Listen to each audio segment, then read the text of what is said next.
Good evening, everyone. It is Wednesday, October 8th at 7 o'clock, and this is a regularly scheduled meeting of the Public Safety and Transportation Committee.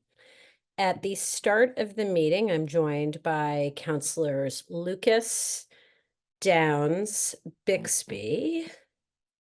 Looking to see if I have other participants that I can't see who are counselors. I don't see any other counselors right now. The first item before us is number 276-25, requesting a new public auto license. And please forgive me if I mispronounce this. Gamaleldin Mohammed, 2251 Washington Street in Newton, requesting one new public auto license for EF&M LLC. That'll be our first item. Miss Delaney, or Captain Devine, are you going to start with this? I will. I'm ready when you are. Ready, go for it.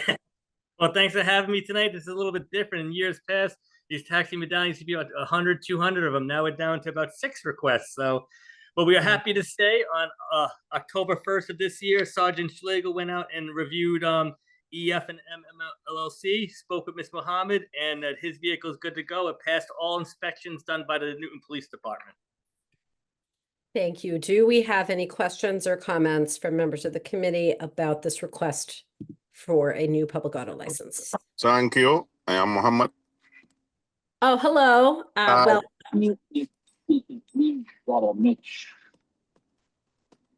Yes. okay. No need unless there's anything you'd like to share. No need for you to comment at this time. Okay. Thank you. Thank you very much. I close the mic. Okay. Thank you so much. Counselors, any comments or questions? Do we have a motion on this item? Move to approve. Motion to Second. approve. Thank you, Counselor Downs. Motion to approve by Counselor Lucas, second by Counselor Downs. All those in favor, please say aye. Aye. Okay. Any opposed? Any abstentions? Okay, so that's approved 4-0. Mr. Mohammed, this request then will be forwarded to the complete city council a week from next Monday evening, and assuming that there aren't any objections or further discussion, which I don't anticipate there will be, then it would be approved by the full council at that time. Okay, we're going to go on to our second item, which is 282-25, requesting 6 renewal bus licenses for Mass General Brigham. Captain. We're happy to report that Mass General brought in their vehicles on October 1st of this year. Sergeant Schlegel did the inspection. We inspected 6 vehicles, all by Mass General. I can proceed to read off the plates if you want, but they had 6 vehicles brought to us, and they passed the inspections conducted by Sergeant Schlegel. Thank you. And Attorney Stearns, are you here to speak to this? I am. Any comments or anything that you'd like to add? No, I mean, we've, this is, we do this shuttle for employees from the Chestnut Hill Mall to multiple Brigham locations. It's been very successful. I think everybody feels like it helps and it works, and it takes underutilized parking at the mall and puts it to some productive use, and it gets people out of single occupancy vehicles. Tracy Ratucci is on with me. She runs the transportation program at Mass General Brigham, and she can answer any questions, but essentially we're looking for a 3-year renewal, which is something we obtained from, the last time we did this was in 2022. In 2022, we also got a license for the Faulkner, but that was temporary because they had a construction project. They had no on-site parking during a major construction project, so we don't need to renew that one, just this one. And you guys recall that back in June, you did multiple 3-year renewals for BC and for 128 and other shuttle users. So I think we're in a good place to follow the 3-year model, and happy to answer any questions. I would agree. It's been very successful. Do we have any comments or questions? Councillor Lucas. Thank you, Chair. Mr. Stearns, good evening. Hi. The shuttle, you said, Is it just one shuttle that does a loop, or is it several shuttles? Tracy, do you want to just give a brief description of the routes and how it operates?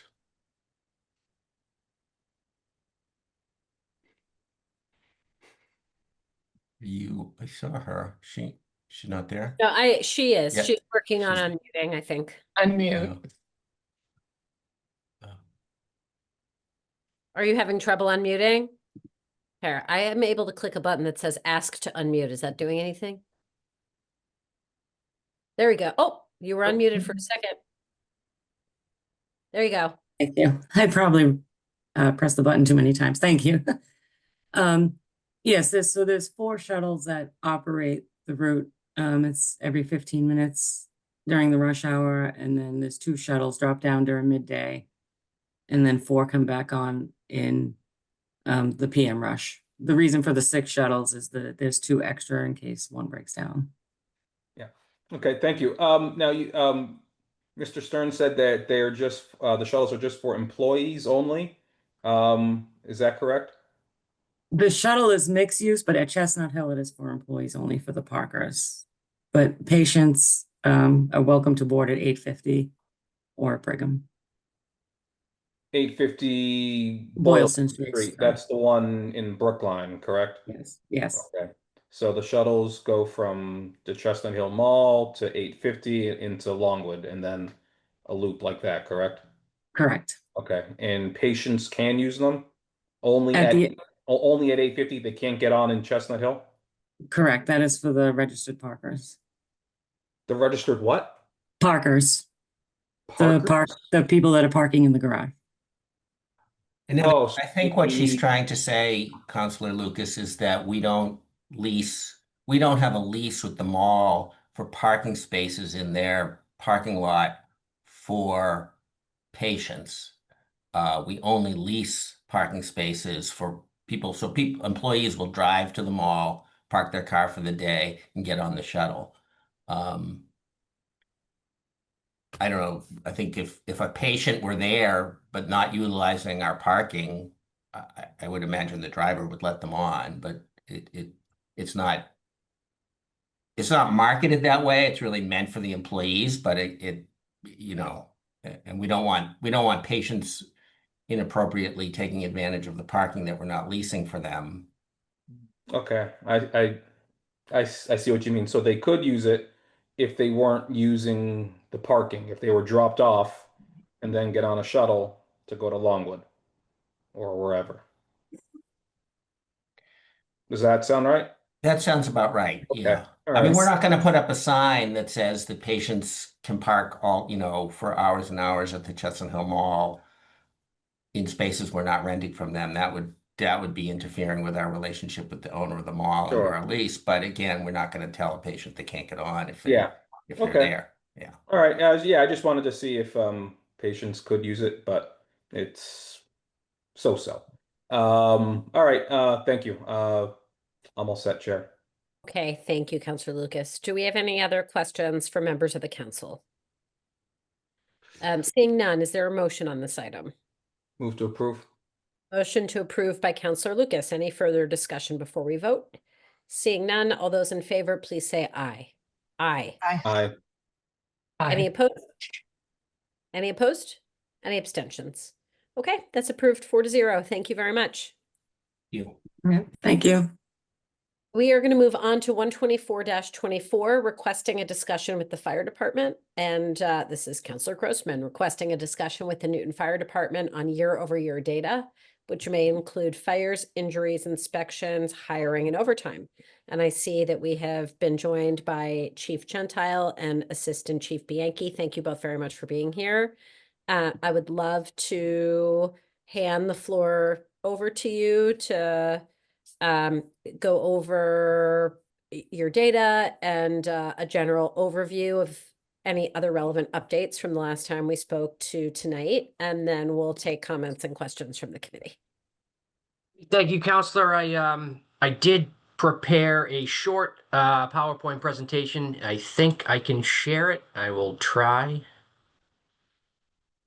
Let's see.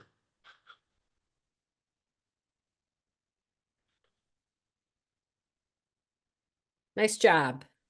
That's up there. So just a couple slides here, kind of hitting the main points, and then certainly would take any questions once we are through. So call volume is where we'll start. So this is kind of apples to apples comparison, January 1st through October 6th of 24 and then of 25. So we're getting some kind of apple to apple comparison. In 24, we did just over 8,600 calls for service. And in that same time frame in 25, we're at 9,200, an increase of 570 calls. This is interesting because once again, we are seeing a significant increase in call volume. That's if you do it out for the rest of the year, maybe 750 to 800 extra or additional calls than we did in 24. We took a deep dive into this data. We don't see any specific area that jumps out at us. For instance, we did an extra 80 EMS calls. We did an extra, if I'm doing the math right, 40 something commercial fire alarm activation calls. We had pretty much the same with residential fire alarm activation calls. So we're not seeing any particular type of call that's going up. It seems that the volume of calls is just increasing pretty much across the board. This is something that we keep an eye on pretty regularly. Where this would play an impact to the department, and what we really do look at down the road is response times.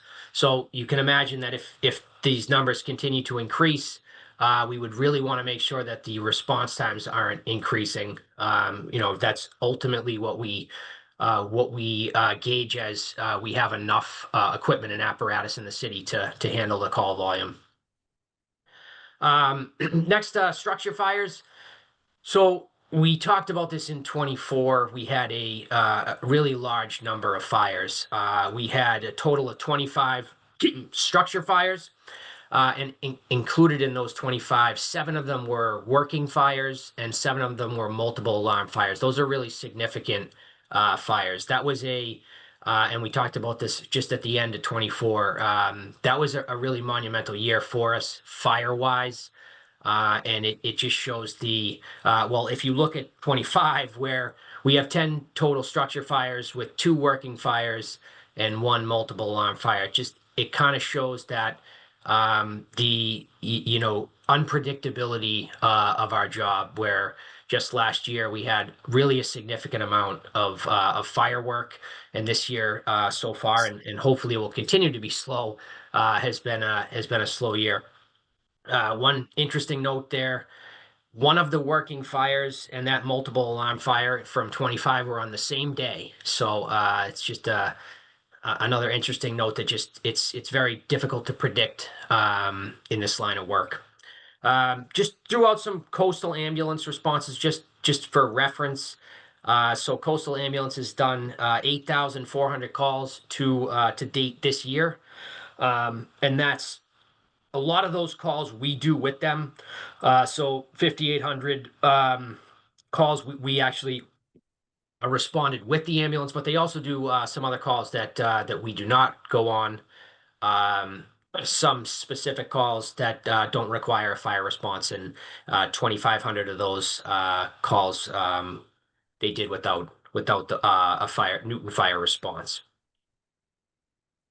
And always interesting overtime numbers. So what was interesting in 21 to 22, we saw a 34% increase in overtime. At the time, we believed that this was a staffing issue. We couldn't hire quick enough. We've had this conversation many times with the council, but just to kind of go over it again, we were unable to. It was taking over a year to get someone hired, trained, and then on the trucks to count as our staffing. So it kind of leveled off into 23, where we really started making the decision to be really aggressive with our hiring practices. You as the council helped us out with that with some temporary spots that we were able to use and utilize to fill spots a little quicker. That had a huge effect in 24, where we were down 15, almost 16% in overtime.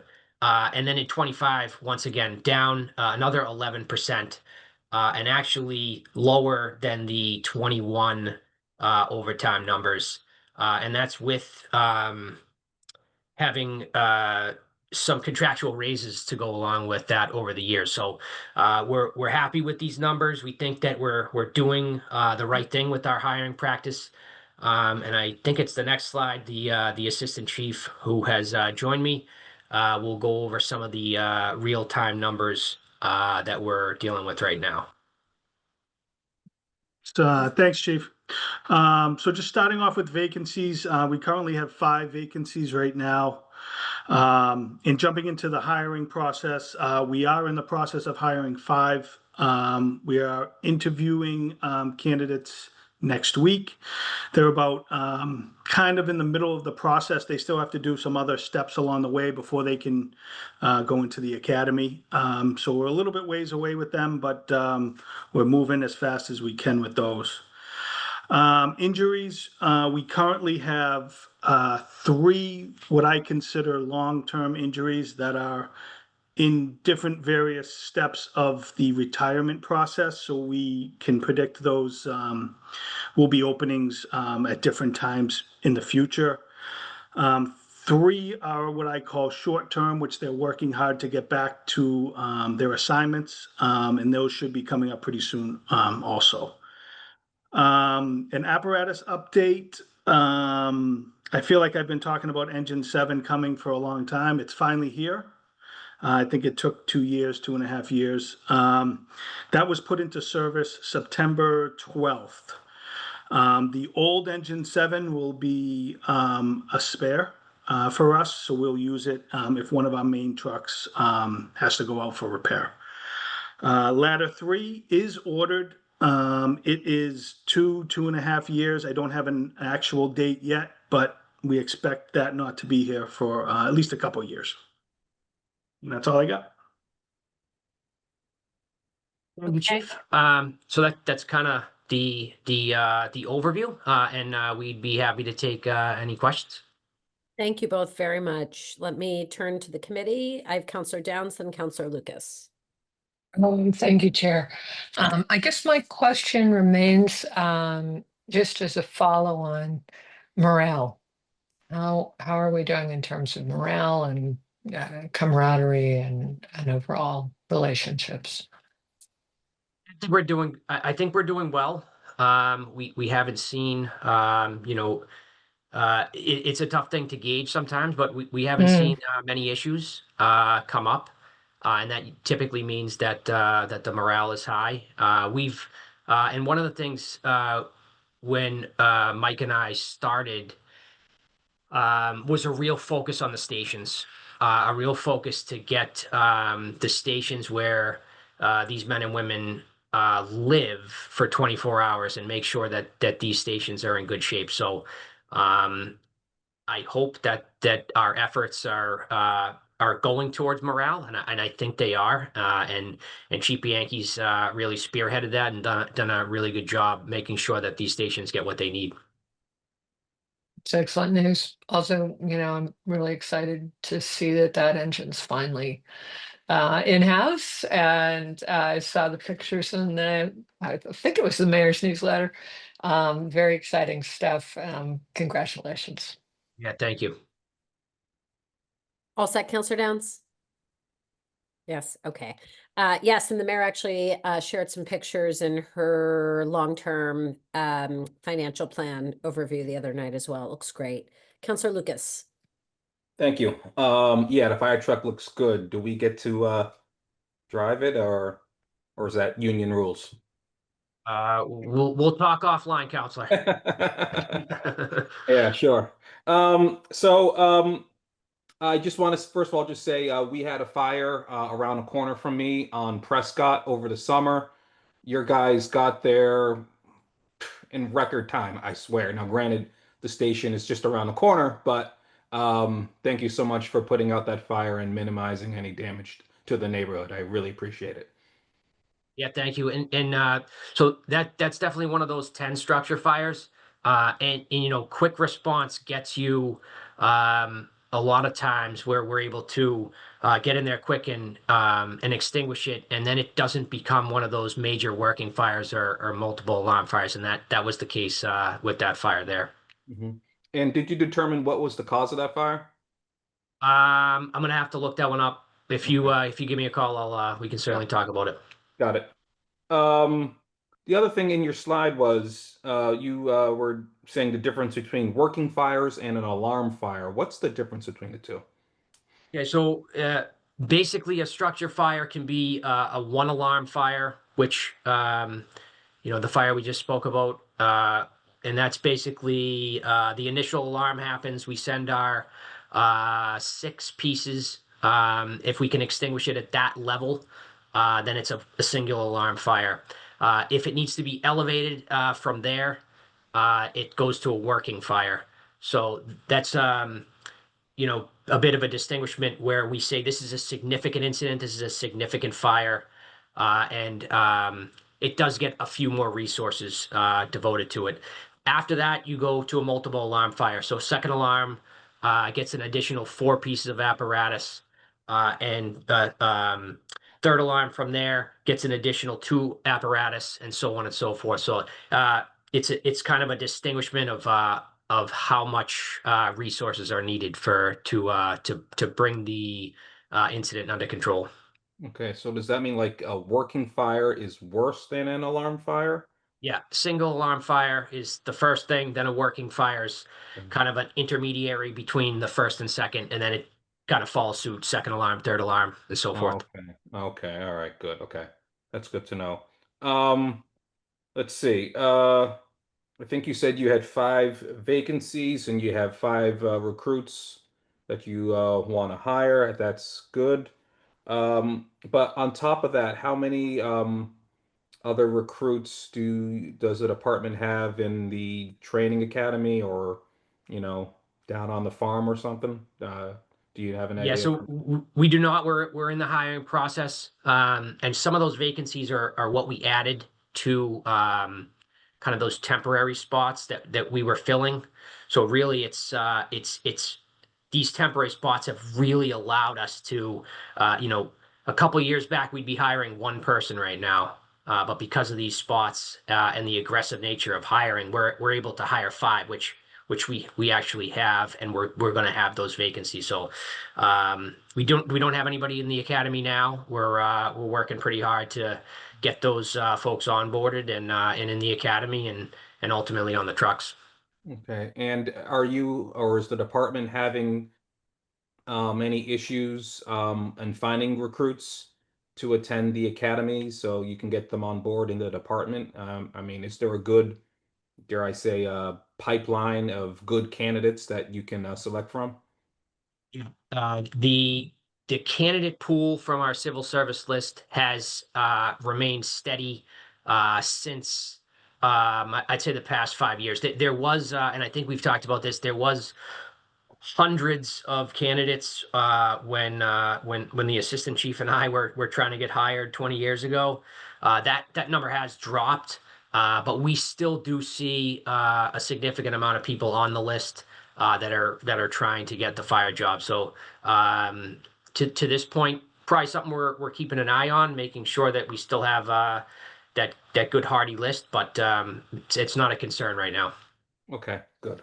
All right, good to hear. And thank you. I'm all set, Chair, and thank you for the work you guys do in the department. I appreciate it. Thank you, Counselor. Thank you. I don't see any other hands. I have a couple questions. Can you give us an update about the situation with the gear? I know, you know, we talked several times over the course of this term about replacing gear and eliminating PFAS. Can you just let us know what's happening and how the gear's if it's here, how it's operating? Thank you. Probably something we should have put on there. We did We have chosen a gear manufacturer and a gear product. We did do some testing on that. I think that was the last time we talked about it. I think we were still trying to do some testing on it, and we've selected it. So it's we've also measured the department. Everyone needs to get individually fitted for that gear. So that's probably the last step that we've had. We've put the order in, and now it's this is why we worked so hard to get the funding for it, because we feel like we're going to get that gear in pretty soon. Do you have any particular estimate of when, or is it unknown? I believe we said they originally said a couple months, and that was probably a couple months ago. So I would anticipate fairly soon. I don't have an exact date though. Okay, I will just be curious to know when it comes, if you're, making sure you're satisfied with it and that it's providing the, the protection and functionality that you need. Yeah, absolutely. Thank you. On one of the previous times that we had this discussion, we were asking about causes of fires, and one of the concepts that we talked about was some of the batteries and cheap electronic devices that a lot of us have too many of now. I was wondering if that remains an issue, and I know you've also made an effort and education around these kinds of devices and batteries, if you're noticing any trends with respect to that. We have, once again, it's kind of the hot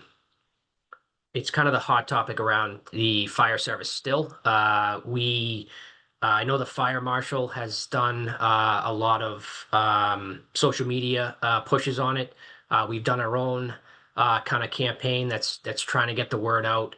And it's really about buying the correct products, buying UL listed batteries, UL listed chargers.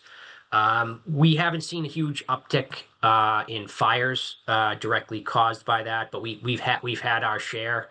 And I'm curious, the fire marshal has been collecting data for the past 2 years and is supposed to be releasing a kind of the results of that data that they're collecting. So definitely something for us to keep an eye out for those results.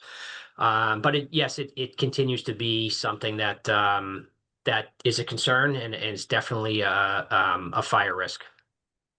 Thank you. On the coastal ambulance responses, I know we've talked over the last couple of these sessions about that as well. Can you remind me what the determination is about when the fire department joins coastal and when they go on their own? Yep. So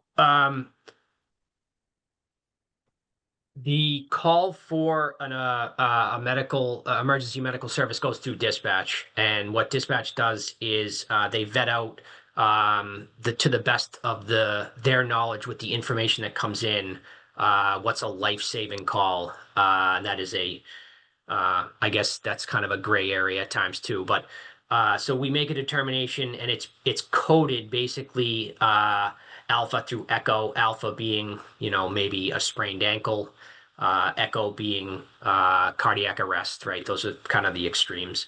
And then we try to determine which level of call that is. And then based on a committee's input, which uses doctors from Newton Wellesley, the fire department's EMS staff, some staff from the police department, and tries to determine what the best response to that level of call is. So it's kind of a few different things mixed together, and then we determine where that line is. That is a life-saving call where the fire department would respond with the ambulance, or whether it's a less severe call where the ambulance might go by themselves. And when the fire department is responding, I remember you said the last time that your colleagues are usually able to get to the scene the most quickly, so you're there first.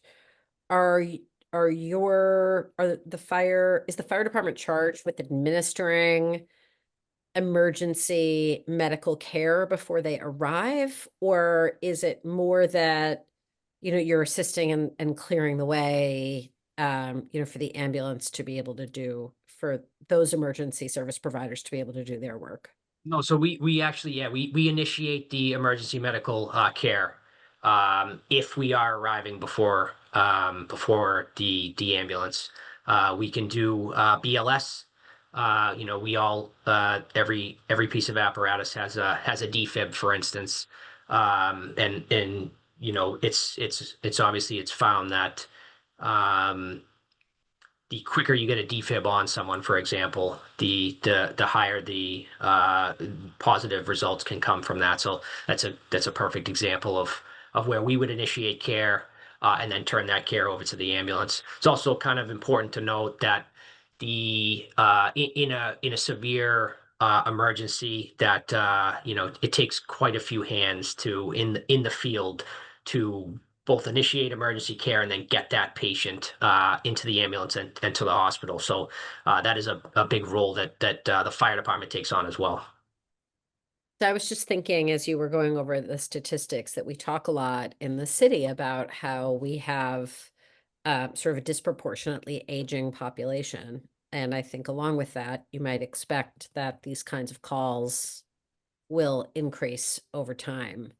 So it's just making me think about sort of the staffing levels and the interplay and, you know, the relationship with Coastal to be, I don't know, thinking and prepared for that. I don't know if, you know, what the, like trend wise, if that's something that you see bearing out. The assistant chief and I were just talking about this as we were preparing the numbers for this meeting. We almost expected, with 570 extra calls from last year at this time, that the EMS calls would be you know, a good portion of that, and with kind of some of the things that you were talking about in mind. We didn't see that. We kind of saw all the calls go up across the board, but it's definitely something.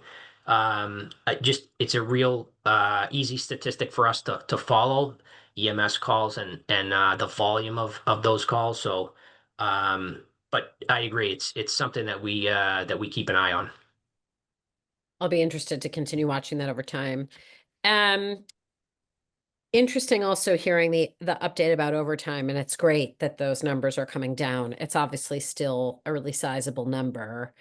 I was thinking in my mind about kind of the budget implications of it, because I know that each year, you know, there's some money from salaries that, you know, isn't utilized due to vacancies that starts filling the, you know, the overtime needs, but then we usually end up with sort of a significant free cash ask. And like looking at that number, it seemed to me like we almost have a pretty predictable amount to some extent, you know, for overtime. So just sort of kind of just something I wanted to mention that I was thinking about, particularly as we're going to be heading into a new term and a new administration, and perhaps perhaps different thoughts about, you know, budgeting and what kinds of how to go about it.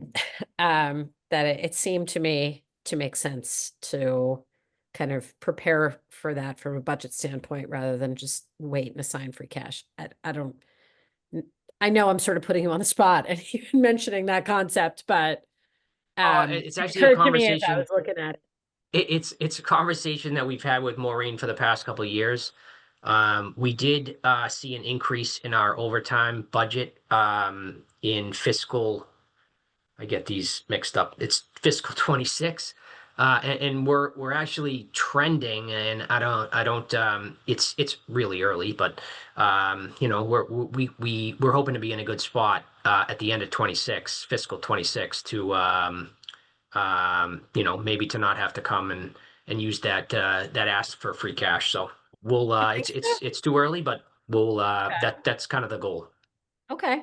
I mean, obviously that would be great if we got to that point. So I guess we'll keep an eye on that as well. And then the last thing I wanted to ask you, we've talked over the last few years about training and management training in particular, especially given the reality that your colleagues live together and are, you know, interacting in a you know, a much more interpersonal way in many cases than in other sorts of roles in the city. I was wondering how you feel that those discussions and those efforts that I know you've made around training and understanding, you know, certainly, you know, well, that we've talked about, particularly around DEI initiatives, how you feel like those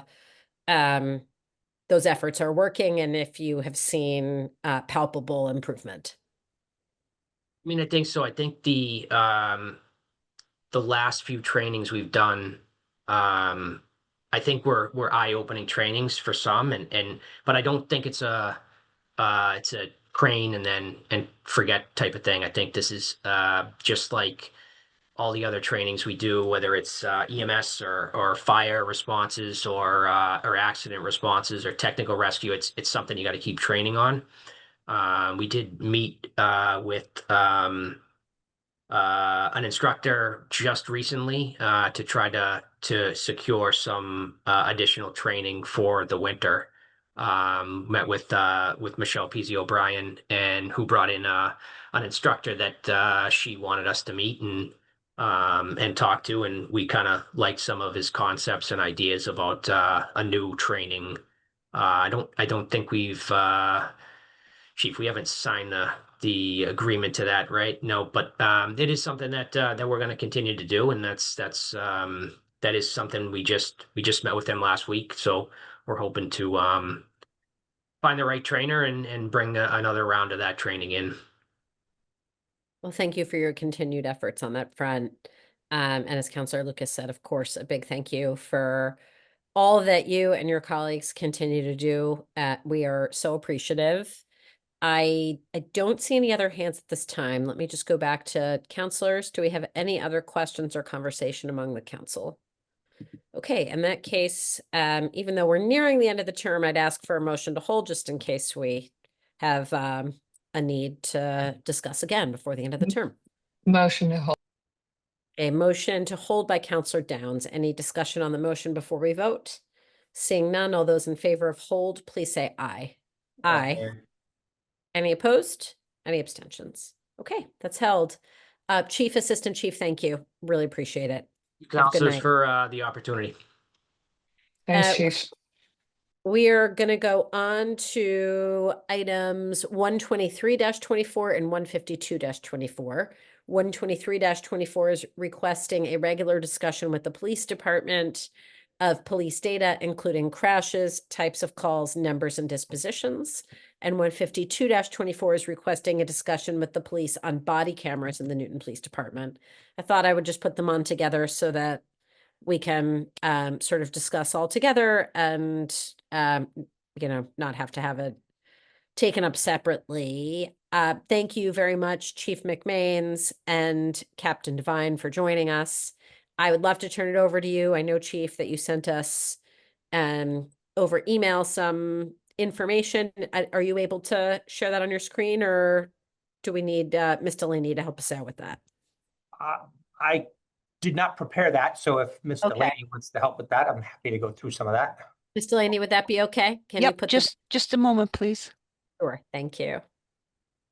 Sorry about that. I don't have a PowerPoint either. I apologize. That's okay. The format that you provided is great, and PowerPoint is lovely but not required. Okay, can you see the screen?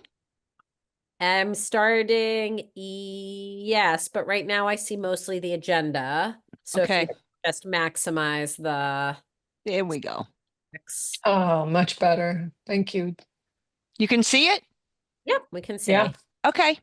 All right, so Chief, why don't I turn it over to you? We'd love to hear, you know, an overview of the data that you provided, anything else that you've prepared to share, and then we'll turn it to the committee for comments and questions. Yeah, I don't know if there's any specific questions about the Part 1 crimes. The biggest thing we had was robberies, which went from 1 to 4, and that's a 300% increase. One of the things with the robberies, the most recent one we had was an indigent person who was in one of the businesses, stole the tip jar, which would generally be a larceny. However, one of the staff tried to stop her, had physical contact, changed to a robbery. So that really jumped that stat up. Overall, our total Part 1 crimes is up about 8%, which is within reason with our total number of calls for service. Larcenies have been up about 10%. That includes car breaks, other larcenies that we have. Motor vehicle theft is down about 35%, which is good, we think. Violent crime is up about 14%. That includes domestic violence, those type of calls. If you go on to the next page, we'll talk about the pedestrian crashes, the bicycle crashes, and overall total crashes. We're up again about 10% for total crashes for the year, which is consistent with our calls for service. I think pedestrian crashes are up about 13%. Bicycle crashes are up 5%. That's a concern that we have, especially pedestrian and bicycle crashes every year. There's more likely to be injuries in those type of events versus a typical car crash. I don't know if Captain Devine wants to add anything to that, but I don't have specific numbers or locations where those have occurred. I think they're generally our same ones that we have every year, the high crash locations. One thing that is... Looks to me from your numbers, like the number of pedestrian crashes and bicycle crashes are actually down year over year. Year over year, we're not really sure what the numbers are going to be, but if you look at that number, negative 13 at the bottom, that's taking a 0 for September through December. So those numbers are not quite accurate. So for instance, pedestrian crashes year to date, we have 26. Last year to date, we had 23. So we're up 3 pedestrian I see where you're getting them. Gotcha. Right. The same with bicycles. We have 1 more bicycle crash this year to date than we did last year. It would be really great to see the locations. Yeah, we can get those to you. I did not get those. Unfortunately, my crime analyst people gave this to me a few weeks ago. I didn't have a chance to look at it until this week, and they're both on vacation. Or one's at a conference and one's on vacation. So I apologize for that. I should have done a little more homework on that. One significant thing, OUIs, they're up 21%, which is troubling. Last year we had 14 year to date. This year we have 17 year to date. That is, again, I don't know the locations of those, but that is troubling, along with our pedestrian and bicycle crashes, things that we can't really control as far as what people do after they've been to one of our facilities, our establishments, or somewhere else and they're driving home. But what's good about that is at least we're stopping officers are stopping people at a higher rate for OUI than they have in the past. And I think that goes towards training and recognizing people's driving actions later at night, or I think most of ours are later at night. So they're able to observe how people are operating their motor vehicle and making stops appropriately. Our arrests are basically even. We have 139 last year to date. This year we have 139 year to date. Those arrest things, as I spoke about probably the last couple of times I've spoke with you folks, those are our highest numbers are warrant services. So when we pull over a car and they have a warrant, the warrants say we shall arrest, not we may. So most of those folks are placed under arrest. I would say one of the more lenient arrests, or one of the more lenient warrants that we have, might be jury duty. So there might be some officers who probably or maybe would not arrest for that type of an event.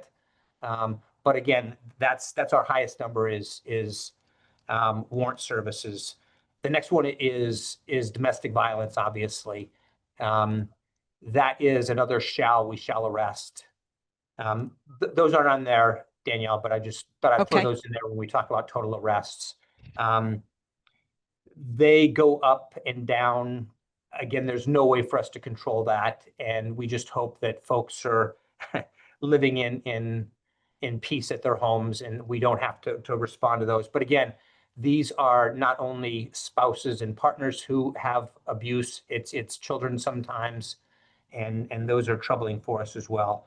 The third highest arrest thing is, again, the OUI, which we had 11 of them. 11 of them this year. We had 19 OUI incidents, but we had 11 arrests based on that. Our citations are up about 5%. We have some new officers who are really writing more and more tickets when they're able to get out and do those things. And one of the things, again, I think I spoke about this the last time and the time before, our calls for service are going way, way up. Last year, we had about 40,000, a little over 40,000 calls for service. This year, we're on track to have about 43,000 calls for service. Obviously, when we're responding to calls for service, we don't have time to make car stops. We don't have as much time to do directed patrols and other things. We can't be at two places at one time. So when our calls for service go up, these other type of calls kind of go down. That's generally our stats on, I wanted to bring up hate crimes. That's kind of significant. That is down 26%. And in the big scheme of things, it's stolen signs generally that have lowered, and which again lowers the amount of calls that we have for those. Again, it's down about 26%. And domestic violence incidents are up about 15%. So overall, we're up about 10 to 12% throughout all these different types of calls for service.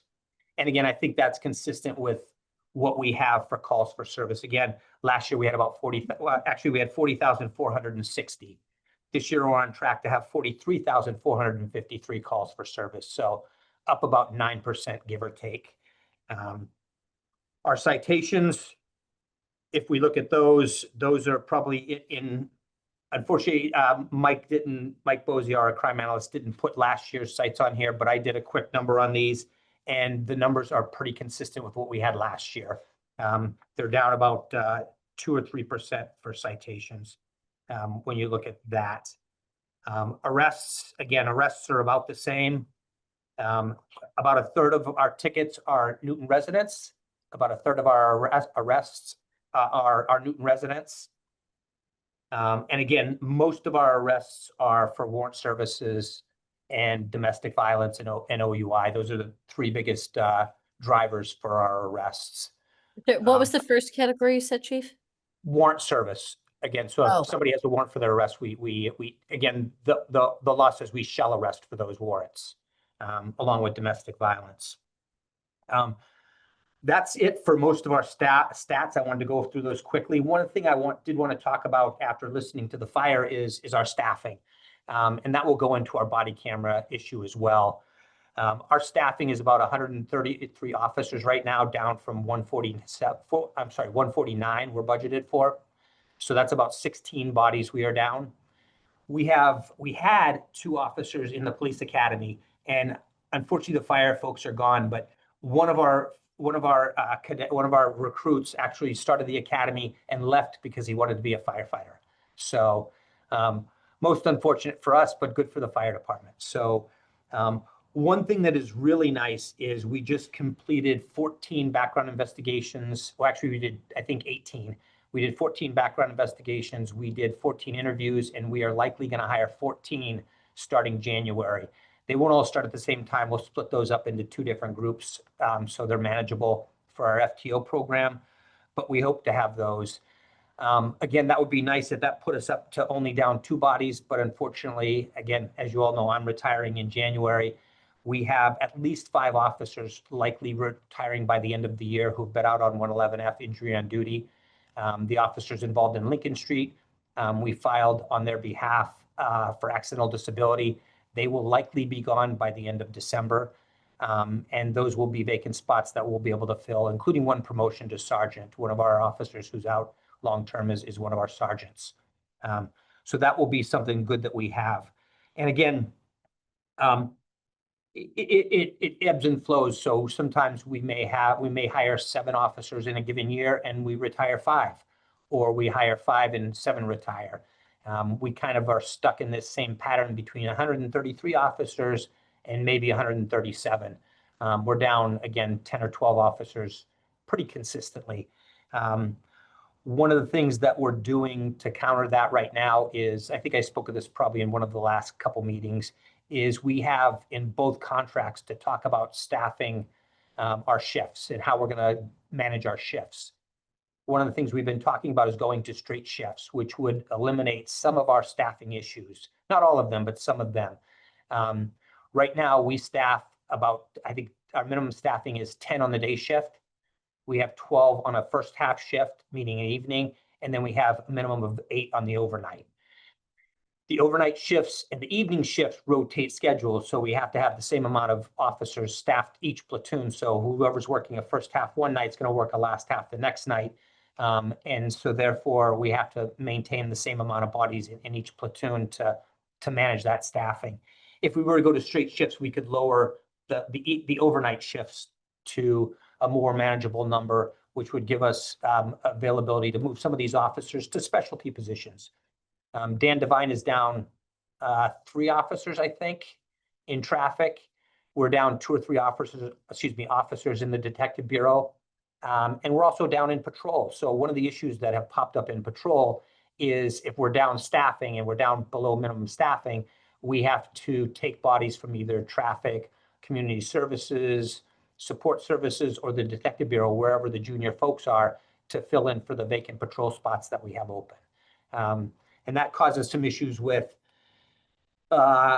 traffic posts, for instance. Every day we have, I don't know, 5 or 6 traffic posts, school crossing posts rather, that aren't covered. So our patrol officers cover those spots, whether it's a detective, a community services person, or one of our community officers or patrol officers who back those crossing guards up, and they respond and do those crossing posts. That goes into the body cameras. I know that's been in the contract for a little while. The superiors signed on to it, I think a year ago, give or take. We held off on doing that because the patrol officers had not signed off on that. We actually went to the Joint Labor Management Committee to resolve the NPA's contract.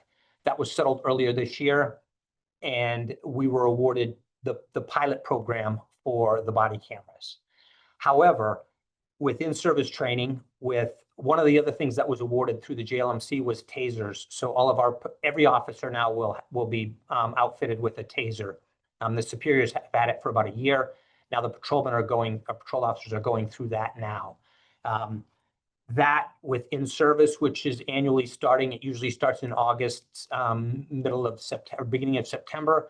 That's now pushed out to November because of the MPTC. The way we've been doing it in the past, it's been more of you just watch a video, you watch a person talk, and that's your training for legal update, for different classes like that.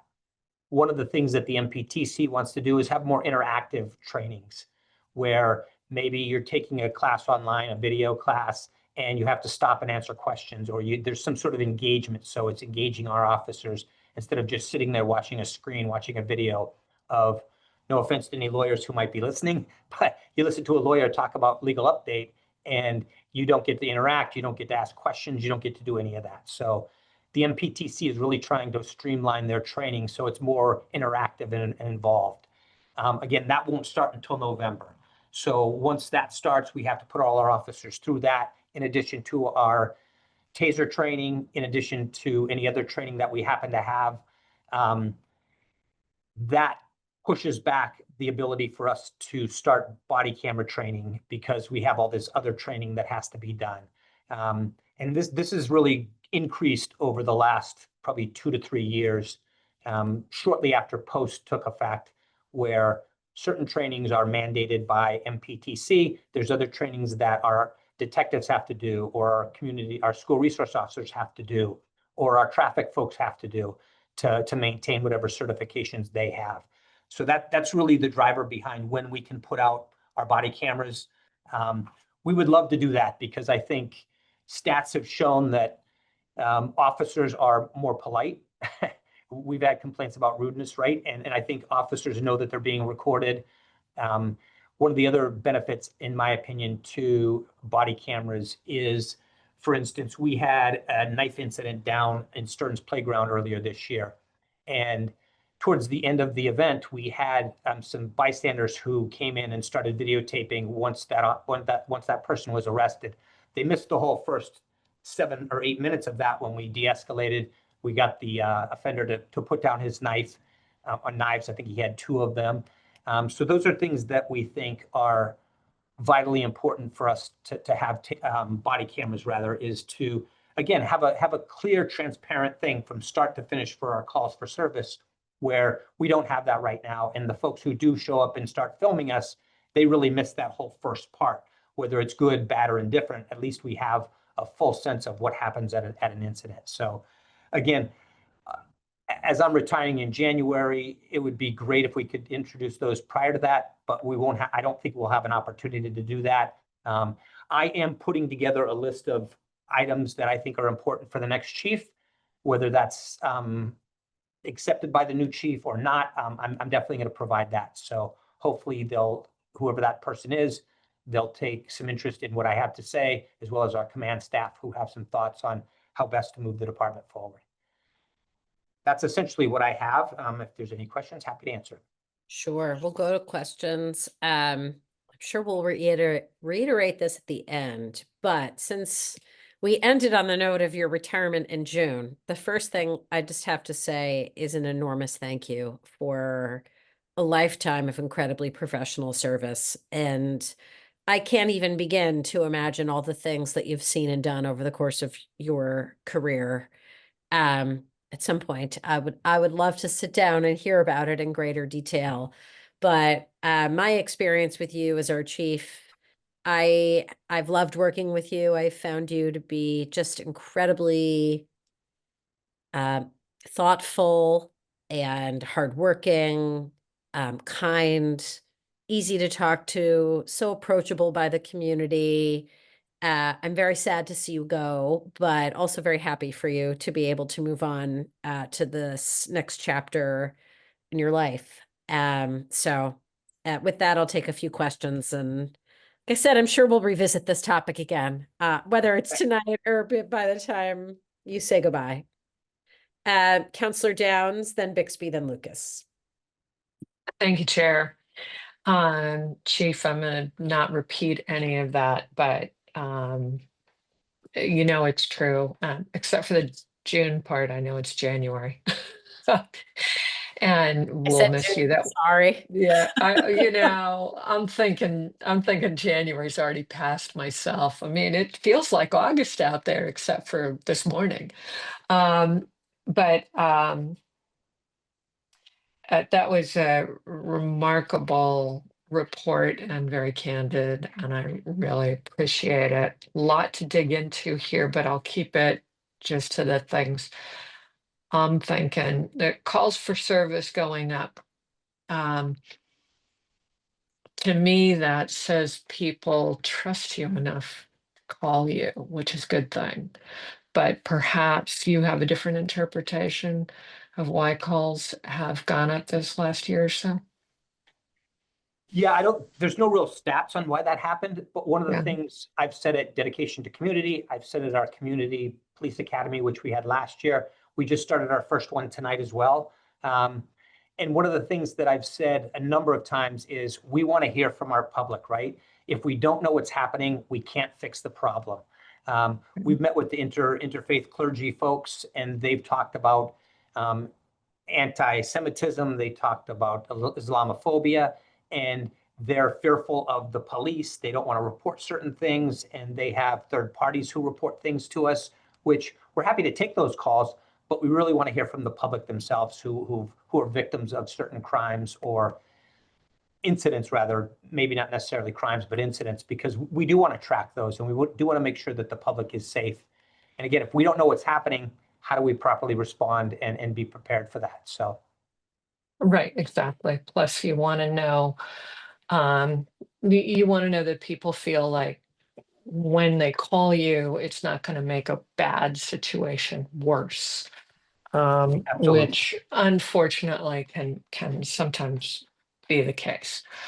And I'm delighted to hear hate crime is down in the city by as much as it is, although of course we have other things to worry about. 16 people less in the force. I assume that affects overtime, and you mentioned that it affects both traffic and detectives, because patrol is also down. You didn't say by how many, but that when they're down a few people because they don't have enough staff, that pulls in from traffic and detectives. Any other effects? So again, I don't want to disparage any of our police officers, but some of our younger police officers, they have, and I said this before, I'm pretty sure, have a different work-life balance than folks like me who, if you call me tonight at 9 o'clock, I'm going to answer my phone. I'm going to come in. I'm going to do what I have to do. Our younger folks don't necessarily want to work all the details that our police officers of old used to do. And we are forcing officers to work overtimes at a significantly higher level than we ever have before. And that's for various reasons. Again, officers perhaps, have something planned at home with their families they want to attend to. They're not able to work overtimes. So we're forcing officers from one shift to another shift to cover those. I don't know how we get that to change, or if we do. One of the things I think that's going to help is I talked about the shift change and going from our split shifts on the evenings to maybe straight shifts, where we would need significantly less bodies to staff an overnight shift than the evening shift. That's obviously something we have to bargain. We're talking to the unions. We've been talking to the unions for about a year on that. There was some disagreement between the superiors and the patrolmen on who wants to work what kind of shift. And we really have to have some continuity in that. So for performance evaluation purposes, for supervision purposes, we like continuity of supervision. So those are big things that hopefully we can get to some sort of agreement with both unions, talk to the city about how best to implement those and get that off the ground. Because again, I think that would lower the amount of overtimes that we have to force people to and give them the opportunity to work details or spend time with their family instead of coming into work and being ordered to stay 16 hours instead of work their 8. So I'm sure that also has some effect also on morale and on retention. Work-life balance is important to keep your energy up for the job you do. it is. And interestingly, one of my officers brought up, I think it's Norway, right? Who's now going to a 4-day, 6-hour work week. And I'm like, wow, how does that work?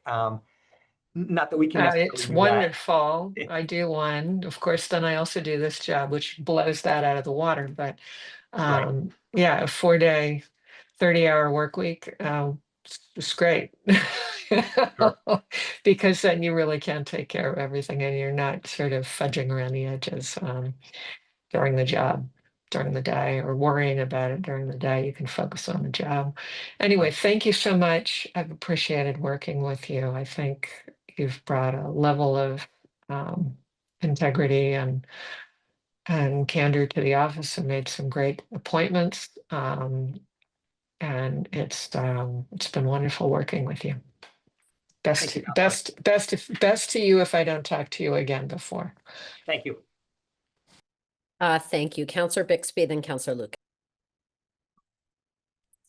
Thanks. And I'll use a couple seconds here to also just say thank you, Chief. It's been great working with you in my first term, and really just, to add to the other things folks have said, your approachability and responsiveness have really come through and been, meant a lot to me and to my family. I know my kids have enjoyed getting to know you as well. So I just a couple of questions about the statistics. The first one, you might not have this handy, but would be interesting to see if there's, we have the OUI statistics, but are there any distracted driving or like device? I don't know exactly what the citation is, but using mobile devices. We don't necessarily investigate every crash that we have as far as who's on a phone and who's not.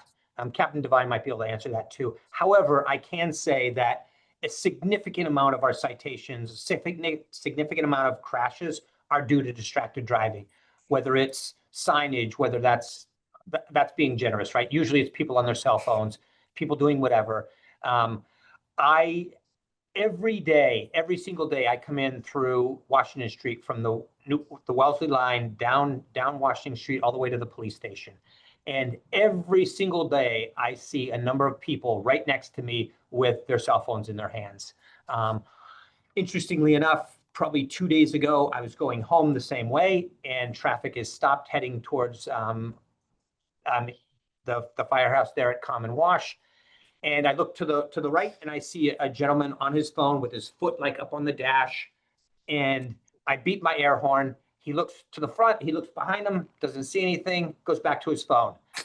I hit my siren. He looks to the front, he looks to the back, goes back to his phone. So I slow down, I let him go, I pull in behind him, I pull him over. Oh, I didn't know you were next to me. That's not the point, right? The point is you shouldn't be on your phone.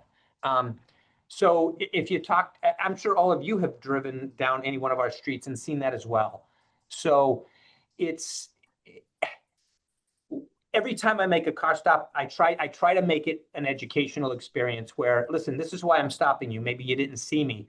I have a big blue Ford Explorer, right? With a big spotlight in the front. You can't miss that it's a police car, yet people still do these things in front of me or next to me or behind me or whatever. So yeah, Counselor, a significant amount of these crashes are due to distracted driving for sure. Captain Yeah. Fine, you want to add anything to that? No, very rarely will you get anyone admit to driving and causing an accident because of the points that we'll get and obviously the ticket. But I can tell you, as an officer who does the grant overtime for distracted driving, I'll sit on Center Street by Beacon, right where the old Starbucks used to be, look left, and it wouldn't be one light cycle, two, where you won't have a car going past me with the hands being used with a device. As many times I do a detail and someone's literally stopped right next to me. I'm standing no more than 20 feet away and they hold up the device like I'm not even existing or like it's just an afterthought to them. So it is a problem. And we kind of address it the best we can with the grant funds that we have. Okay, that's great. That's a good reminder. I'd forgotten about that. That's yeah, I mean it's a huge, we see it when we're trying to cross the street with the kids to school and everything, and people just, blow by and you can see them on the phone. So it's a huge concern, but glad we're doing what we can. These thankfully the numbers overall are low, so it's hard to assign too much statistical significance to any fluctuation, but it did look like there were a few months with large numbers of domestic violence, larger numbers increased of domestic violence reporting. I know there's been some efforts recently to do more awareness campaigns and things like that. Do you have any thoughts on what might have been behind those months, or is there more reporting or more incidents, or hard to say? No, I think it's hard to judge that, right? We're not in folks' homes. We don't know what's the underlying issues that are popping up. What we did notice is during COVID, right, significant amounts of domestic violence now went up significantly based on the prior years, and I think those numbers have pretty much stayed the same throughout the last 3 to 4 to 5 years, where domestic violence seems to be going up. Whether that's alcohol-involved issues or children who are calling. Actually, we have a lot more children who call 911 nowadays than we've had in the past. But again, it's a troubling statistic for us because again, that is something that we can't control, right? We can do public awareness. We talk about that in our community police academy that's starting tonight. We talk about that in those groups. We definitely talked about that in the D2C training that we did with the public. But again, we can't necessarily control things like that because again, we can't be in folks' houses. But yeah, that's a significant concern for us as well. Yeah. And I guess the last thing was I was just excited to see the petition for the home rule to move the age of the new police officers to 39. I'm disappointed I'm still too old, but happy to have you join us for sure. Thanks. I can pretend. Do you think, I guess we just, once it's through, need to spread the word and everything. But hopefully that will help as well. Yeah, I think it will. Again, when I spoke about it, I don't know if it was with you folks or programs and services, but I think it's going to help. I think one of the issues that we have is folks get out of the military, for instance, and now they're too old, or folks who have decided one career and you know what, I'm 33, I don't like my job anymore. What can I do? Oh, you know what, being a police officer, oh, I can't do that because the age is 32. I think that I don't know that that's going to help, but I think it will, and I hope it does. Great. All right. Thank you. Thank you. Thank you. Counselor Lucas. Yeah, thank you, Chair and Chief. Thank you again for your service. I know I saw you at the 9/11 event last month. So again, just thank you for your time in Newton. We're really gonna miss you here. If you could just give us a breakdown on the type of hate crimes and a breakdown on the location of the car crashes.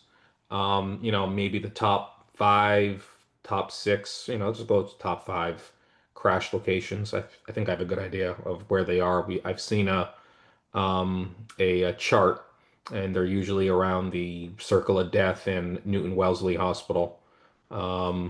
So if you could do that, please. Let's see. I had a question on tasers, but I think you already addressed that.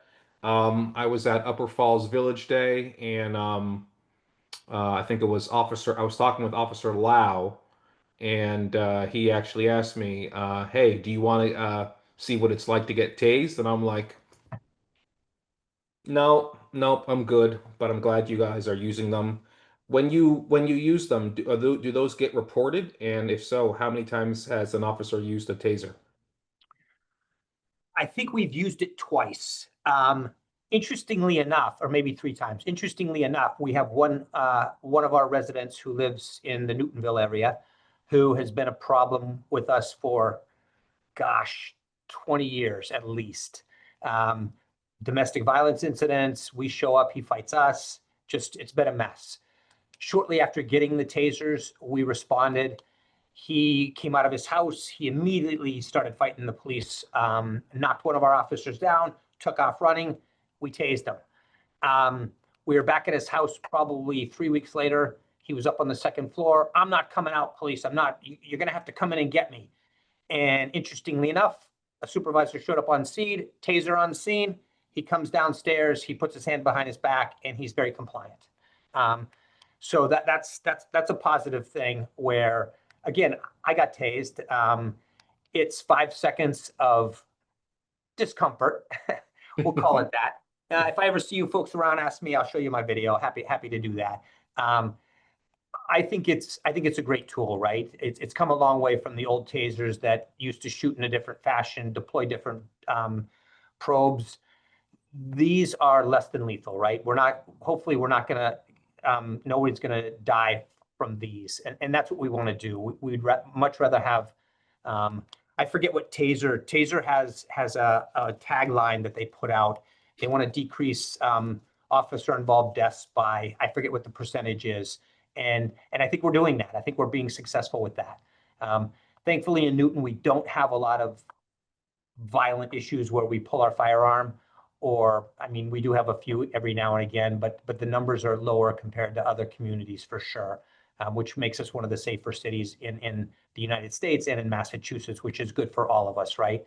But it's nice to have these less lethal options where before all we had is a firearm or a baton. I don't know if I've told you folks, but I think I might have been the first officer to use my baton when I came on, chasing a guy down through a backyard. I pepper sprayed him. I went to put handcuffs on him. He was a significantly larger person than me. He literally pushed me off him and got to stand up, and I hit him with my baton. He then complied. That is also, I don't carry that on my belt anymore because I have a taser. That's a significantly less violent use of non-deadly force than our batons ever were. So Okay. something we're working on is again, less lethal and more de-escalation and getting people to be more compliant than fighting us. So. Okay, good. That's good to hear. I had a question on body cameras, but oh, hold on. Wait. Captain Devine, did you want to weigh in there for 1 sec? Yeah, before we change topics, I just want to report from my last quarter traffic report. We did the accidents. Center in Washington, this is from April to June, right, of this year. So it's just a 3-month span, but you're asking where the locations of crashes are. Center in Washington had 5. Center in Winchester had 5. 2014 Washington Street had 4. Albemarle and Crafts had 3. 2345 ComEd had 3. Beacon and Center had 3. Adams and Washington had 3. So like Councilor Lucas said, the circle of death, as we call it, that had 5, which is traditionally a high number for us. We go there, but there's nothing that's really standing out other than that. But that's 5 for that. Center Winchester was another one. But we've had a lot of new lights there, a lot of new traffic changes, which is probably what triggered an increase at that location. Yeah, I would agree. Center in Washington, that's by Route 9 in the playing field over there, right? Center Winchester. Yeah, that's a Mass DOT product. So, trying to solve problems and creating crashes. That's their new motto. Thank you, Captain. My question was for body cameras. I think you said that you don't expect to see them until the new year. Is that right? I just want to make sure I'm getting this correct. Yeah, I don't see how we're able to train our officers. And this is for a pilot program. We haven't negotiated permanently placing those yet. So yeah, I don't see, again, with the TASER training, which is going to take us probably through November. And then once November kicks off, now we have our fall in service. So that has to be done by April. So again, this training takes up a significant amount of time as long as far as that goes. Again, we also talked about staffing issues. So when folks aren't doing their in-service training, they're getting ordered to work overtimes. So they're not able to do training as much as we'd like to do. So again, hopefully after the first of the year, we'll have an opportunity to start that program. Okay.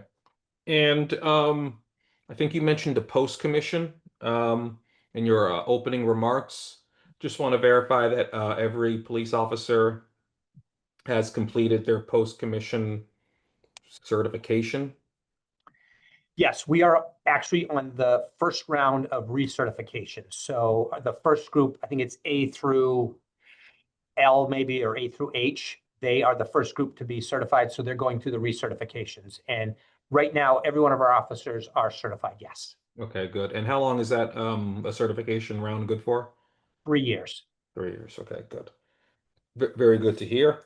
And my last question was related to the same question for the fire chiefs, recruits in the academy. I know Chief Gentile was saying when they got on board 20 years ago, they had 100 people in the civil service pool. And where is the police department right now? So again, when I came on, we had 210 or 212 officers or candidates on my list when I came on. Right now we have, I think, 12 or 13 residents, and we have other folks who, when you sign up to take the test, right, you can put, I think, 5 locations. You can put your resident, you automatically can be put on the state police list. You can be put on the MBTA police list. And then you can, I think, choose 3 or 4 other communities to put your name on. One of the things that we find now is, interestingly enough, Brookline has just put out a job. They're recruiting laterals, rather. Their starting pay is $81,000. Their top step pay is $130,000 plus benefits. Our top pay is $82,000. Which is an issue, right? And we'll talk to the city about how we work that. One of the things that the NPA's lawyers talked about a number of years ago is, I think it was right before post or right after post, is we're going to have officers now who may go to free agency, right? They want to find the department who's going to pay them the most. One of the issues that pops up with us is we are a civil service community. Brookline is not. Several other communities are not. So we can only take laterals from, if we choose to do that, from other civil service communities, where non-civil service communities can take them from anywhere. So long as you've been through the police academy and you're certified with post, you can become a police officer in any non-civil service community. Interesting. That's did not know that. So thank you for sharing. So you said about 12 to 13 recruits in the academy that are Newton residents, but how many? Not in the academy, on our list to be hired. Oh, on your list to be hired. Correct. So about, forgive me, I could have this wrong. Are there any in the academy? We have one officer in the academy right now. We had 2. Again, one of them decided to be a firefighter. So yeah. Okay. All right. So what is the department doing to get more recruits into the academy so you could have a larger hiring pool? One of the things, we're doing a little bit of waiting. Civil Service is supposed to put out a new civil service update about hiring folks who went to school in Newton or have other ties to Newton. So they can put down as being residents here, even though they only went to school here through the METCO program or whatever school choice programs, whatever choice they happen to have made. We go to Newton North at least once or twice a year. We go to Newton South once or twice a year and do job fairs and things like that there. We have our school resource officers talk to kids about being police officers and what it's like to be a police officer.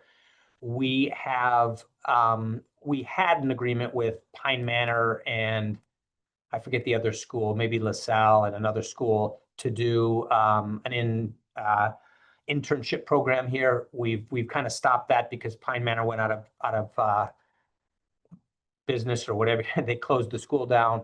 Mount Ida is now gone. We have LaSalle. We've talked to a couple other organizations like Keefe Tech, a couple other schools that do that type of training. Keefe Tech, I think, has a dispatch center now inside their school to train high school kids how to be dispatchers. So we're working with them to maybe do an internship here. One of the things that is both good and bad is some of our dispatchers want to be police and fire. So they can't get on a police and fire department, so they join to be a dispatcher. This isn't all of them, but this is a few of them. And once they're eligible, we just lost a dispatcher to the state police. We have one dispatcher now who's fairly new, probably maybe a year and a half, maybe 2 years here. They have now taken the police test and they want to be a police officer. So there's a number of different ways to do that. We put out things on social media all the time. Again, if you folks have any ideas, we're happy to entertain those. I know HR puts out stuff through MMA. They put stuff on their social media page and stuff like that to try to get some recruitment. But again, this is a nationwide problem, recruitment and retention. We've had officers, I think I've spoke to you folks before, we've had officers who've just left the police department with less than 10 years because they want to do something else or they don't like policing or whatever the case may be. They just don't want to do police work anymore. So it's a nationwide issue, and it's I don't think it's going to be fixed anytime soon, but it's things like having community police academy like we have going on now, different things we can do like that to get at least in contact with parents who may be like, oh, you know what, maybe I will talk to my child about being a police officer. These are the benefits, and this is how they help, and this is what they do to improve quality of life in the community. So a bunch of things we try to do, but again, it's tough in this environment because again, this is a nationwide problem, not just a Newton problem. Yeah, okay. All right, yeah, thank you. This is very helpful, very, very good to know. And again, thank you for your time here in Newton and enjoy your retirement, Chief. Thank you. Thank you. And if I could just add a little bit, I've said that some of my folks here, when I took this job, I didn't necessarily want to be the chief of police, but it was an opportunity and it was the right time for me to step up and do the right thing and be a leader here. As difficult as that was, leaving the police department is even more difficult, right? Although I don't love being a police chief, I like being a police officer. Most of our officers will tell you whenever I have downtime, I get in my cruiser and I drive around town. I try to take calls when I can. I make car stops when I can. I respond to back officers up as much as I can. And those are the things that I'm going to miss. But again, I have a 2-year-old granddaughter at home that my wife gets to spend every day with, and I don't get to spend much time at all with her. So that's kind of where my life is going once I leave here, at least in the short term. So, but I appreciate all of you. You've all been very kind to me, very, very helpful. You've asked great questions. Again, you hold us accountable, which we need to hear. We need to have that happen. A police department that doesn't have oversight and have some involvement from people who are looking into what we do is a department that probably has problems. So we appreciate all your questions, whether hard, easy, indifferent, but I do appreciate all you folks asking those, and our interactions over the last few years have been awesome. So thank you very much. Thank you. Chief, can I ask you just a couple clarifying questions before we wrap up? I want to make sure, particularly for purposes of our report, that I understand a couple things. Sure. The statistics that you sent us, you said are through September. Is that the beginning or the end of September? The end of August. I apologize if I End said of August. September, but the end of August. I don't know. Like I said, June and January. I don't know. My brain might be saying something than what the words that actually came in my ears. So Sure. through the end of August, I just want to make sure I clarify that since, a lot of the kind of narrative that you shared with us looks different than what's on the chart. Right. In terms of the distracted driving and domestic violence, I'm wondering, are there ever opportunities to do educational programs in the high schools? I was really struck by the fact that you said that more children are calling, specifically with respect to the domestic violence and on the distracted driving, they're obviously becoming drivers when they're in that stage. I know when I was in school, we used to have those kinds of educational presentations. I don't know if that sort of thing is welcome anymore. But it strikes me as an audience that would benefit from information on both of these topics. Yeah, no, that's a great question. I know our school resource officers do teach some classes there. I know when I was a brand new officer, I was asked to do an OUI class at, I think, Newton South. And that was one of the greatest experiences of my young career, was going in and talking to kids about, I had a whole list of things we look for, whether it's swerving, whether that's driving lower than the posted speed limit. For whatever reason, people who are under the influence think if I drive a little slower, I probably won't have as many violations, or I won't swerve or whatever. But there's certain things we looked for at that time to make a car stop, especially late at night for somebody who's maybe impaired, whether it's drugs or alcohol. So those are things we've done for ever since I've been on the job. And now I know that, again, both the high schools do that. Both our high school resource officers do indeed go in and talk to different classes about certain things. I don't know what type of curriculum they talk about. I can find that out for you, but I don't know what that is. But we should do that more often. And I think hearing from police officers, especially when they're in plain clothes, right? They're not wearing a uniform with stars or stripes or anything else, less intimidating. They see them in the hallways every day. They probably know them by first name basis, John, whether it's John Claflin, Matt Colella, Zoe, or Izzy Jelinek. But those are the things that we think are important by building that rapport with the kids early on, and then talking to them about the police work that we do and the issues that we see, I think are vital to helping these kids form an opinion on, you know what, I see my parents driving without a cell phone, or with a cell phone rather. And interestingly enough, a funny story, my kids a few years ago made a comment about me with my cell phone in the cruiser, right? And I had to answer a call because it was coming, I don't know if it was from the mayor or the chief or whoever at the time, but I actually picked up the phone and I hit the speaker and I put it down. Dad, you're not supposed to do that. And I'm like, okay, good call, but this is an important thing. I put the phone down, and it's no excuse. Cops, we multitask all the time, right? Whether we're driving in a cruiser and we're keying something into our laptop, or we're answering the portable radio or whatever. Again, it doesn't make it okay, but I thought it was funny that my kids called me out. So.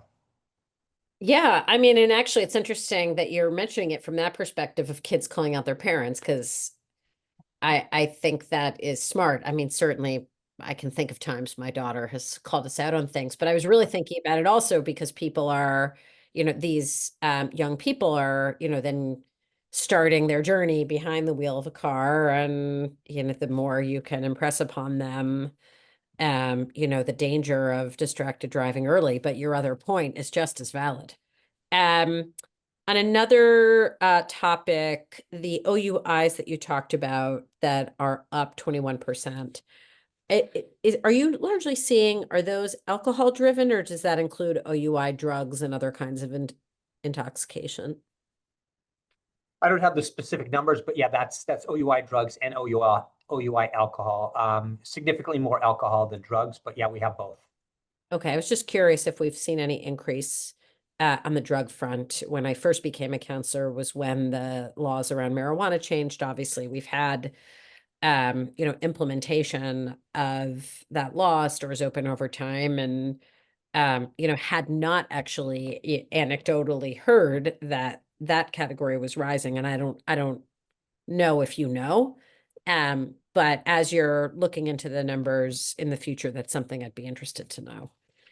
Yeah, I will say, I had a conversation with, I don't know if it was with your folks, Dan, or if it was with our crime analyst folks, but our OUI drugs have went up since the inception of legalizing marijuana, for sure. They have went up.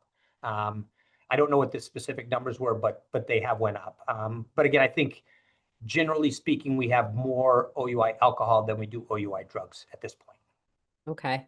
Well, similarly, as you're observing these, changes over time, if we're able to, dial down more into the circumstances around them. And we had so much conversation at the time around, was somebody gonna, walk out of a store and, get high right away and behind the wheel of a car, or these people who are, coming through the city, like what the circumstances are that drive it, particularly just from our own some of the different choices that we were in a position to make as a council. So I would love to learn about that. Oh, and then the last thing was about when we were talking about the lateral hires and then dispatch. So the top pay of $82,000, is that for more of the entry level police officers? Because our superior officers are paid at a different level, right? Yeah, yes. So yeah, that's for patrol officers, right? They Okay. start at, pull this down. Sorry, I have it on my wall here. And this last contract expired in July 1 of 2024. Entry level is $62,000 a year, and top step in 8 years is $82,000 and $82,099 and 0 cents. Okay. Sergeants make 21% more than that. Lieutenants make 17% more than a sergeant, and a captain makes 17% more than a lieutenant. Okay. And then finally on the dispatch, and I should have asked this when Chief Gentile was here as well, how's that staffing and the management of it going? Going well. We are, I think we're budgeted for 24. I think last year we were down to, 16. We are now up to 20. However, with policing, it's the same way. We have one dispatcher who's leaving in December. We have 2 or 3 dispatchers who could really leave at any time. They're maxed out, their age is fine, their time on the job is fine or maxed. So hopefully those folks stick around. Again, we are working hard to get good quality candidate for dispatchers as well. I don't know if we spoke about this some time ago, but we have a level 1 dispatcher, or tier 1 dispatcher, who dispatches just fire or police rather. And then we have a tier 2 dispatcher who does both police and fire. One of our concerns when we started doing that is, do we have dispatchers who are going to stop at tier 1?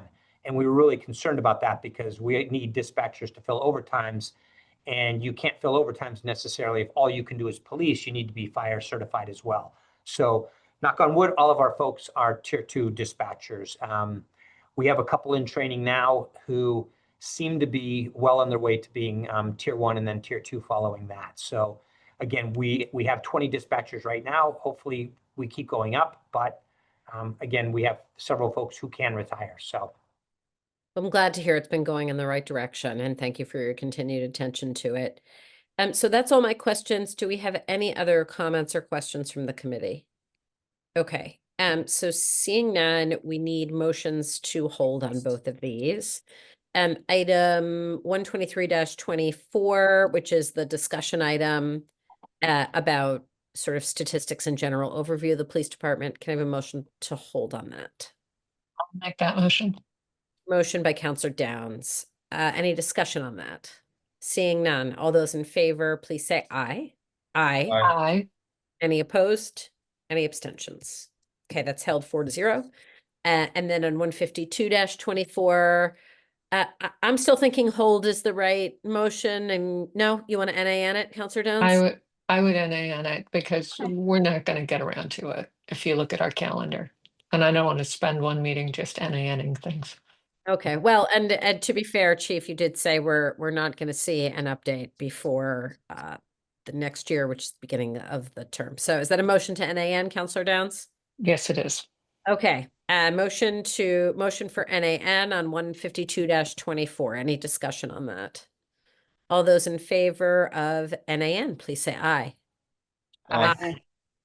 Any opposed? Any abstentions? Okay, that's also 4-0. Again, Chief, I will just wrap and close. I didn't actually really know that you didn't necessarily desire to be, or want to be the police chief.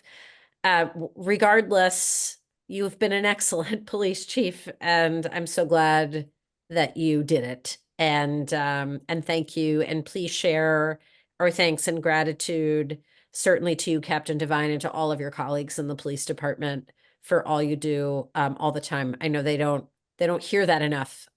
So please share those sentiments. With that, we are concluded and adjourned at 8:37. Have a wonderful evening, everyone. Thank you. Good night, Bye. all.